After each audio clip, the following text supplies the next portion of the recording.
ഹബക്കൂക്കിന്റെ പ്രവചനം 3 അധ്യായങ്ങളായി നിറഞ്ഞു നിൽക്കുന്നു. 1-ാമത്തെ അധ്യായത്തിൽ ഹബക്കൂക്ക് ദൈവത്തോട് സംസാരിക്കുന്നു, ചോദിക്കുന്നു, എന്തുകൊണ്ട് ഇതൊക്കെ സംഭവിക്കുന്നു എന്ന് ചോദിക്കുന്നു.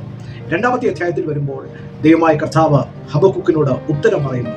എന്നാൽ 3-ാമത്തെ അധ്യായത്തിൽ വരുമ്പോൾ ഹബക്കൂക്ക് ദൈവത്തോട് പ്രാർത്ഥിക്കുന്നു. 2-ാമത്തെ അധ്യായത്തിൽ ദൈവം ഹബക്കൂക്കിന് കൊടുക്കുന്ന ഉത്തരത്തിൽ ചിലത് നമ്മൾ എപ്പോഴും വായിക്കുകയും ചിന്തിക്കുകയും ചെയ്യുന്നതാണ്. ദർശനത്തിന് ഒരു അവധി വെച്ചിരിക്കുന്നു, അത് സമാപ്തിയിലേക്ക് ബന്ധപ്പെടുന്നു, വൈകിയാലും അതിനായി കാത്തിരിക്കുക, അത് വരും നിശ്ചയം. ആ വേദഭാഗങ്ങളൊക്കെ നമുക്ക് എപ്പോഴും വായിക്കുകയും ചിന്തിക്കുകയും ധ്യാനിക്കുകയും ചെയ്യുന്നതാണ്.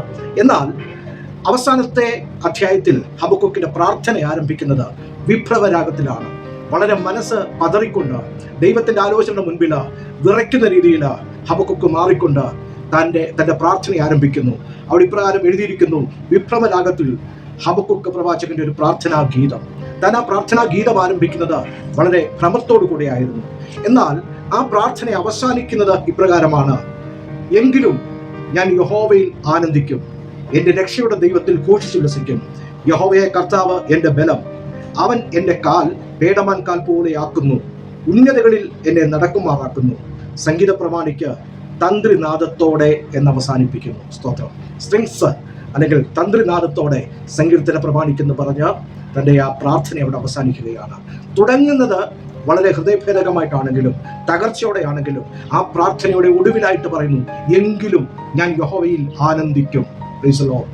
ഒത്തിരി തകർച്ചകൾ കാണുമ്പോൾ ഇന്ന് പകൽക്കാലം ഞാൻ നിങ്ങളോട് പറയട്ടെ, എങ്കിലും ഞാൻ യഹോവയിൽ ആനന്ദിക്കും.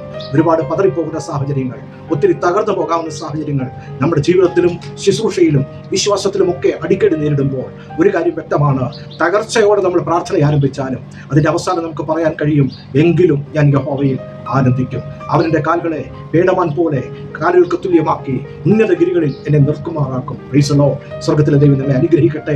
പ്രത്യാശയോടെ ദൈവസന്നിധിയിൽ കാത്തിരിക്കുക.